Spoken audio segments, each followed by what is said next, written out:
Sa isang maliit na baryo, may isang matandang bahay na sinasabing pinamumugara ng isang malupit na tiktik. Ang bahay na ito ay matagal nang iniwan at sinabing pinagkakakitaan ng mga espiritu ng mga patay. Isang araw, isang grupo ng mga kabataan ang nagpasyang maglibot sa baryo at hanapin ang bahay na ito.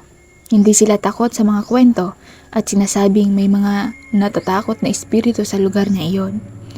Sa kanilang paglalakbay, natagpuan nila ang matandang bahay na puno ng lagim at misteryo. Nang pumasok sila sa bahay, agad nilang naramdaman ang kakaibang lamig at naglakad-lakad na mga hakbang na parang may sumusunod sa kanila. Sa gitna ng dilim, biglang may narinig silang malakas na tunog ng tiktik na lumilipad. Nagkagulo ang grupo at nagtakbuhan palabas ng bahay. Subalit isa sa kanila ay hindi nakalabas. Ang natirang kasama ay si Miguel, isang matapang at palaban na lalaki.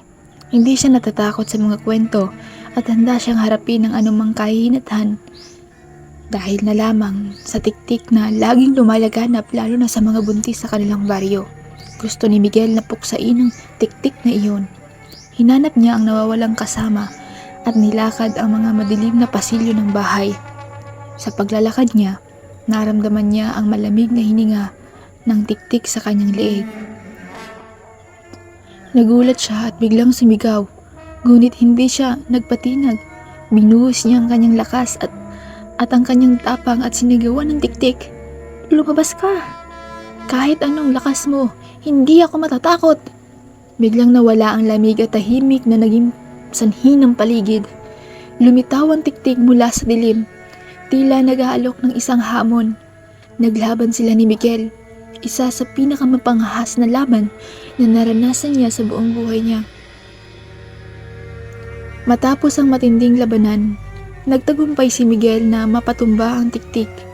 Ngunit bago ito tuluyang mawala, sinabi ng tiktik, Mabuhay ka, matapang naman dirigma. Ngunit tandaan mo, ang lagim ng tiktik ay patuloy na nagbabantay sa mga taong hindi marunong mag-ingat. Matapos ang pangyayaring iyon, ang mga kabataan sa baryo ay nagkaroon ng malalim na paggalang kay Miguel. At sa mga kwento tungkol sa tiktik ay hindi na rin sila nanggugulo sa mga buntis. Ipinagpatuloy nila ang tradisyon ng pag-iingat at pagsasabi ng mga kwento upang hindi malimutan ang kapangyarihan ng mga espiritu at ang mga lagim ng tiktik. Sa kasalukuyan, ang bahay na pinamumugaran ng tiktik ay nananatiling isang lugar ng kababalaghan at paggalang. Ang kwento ng lagim ng tiktik ay patuloy na nagbibigay buhay sa kultura at paniniwala ng mga tao sa baryo.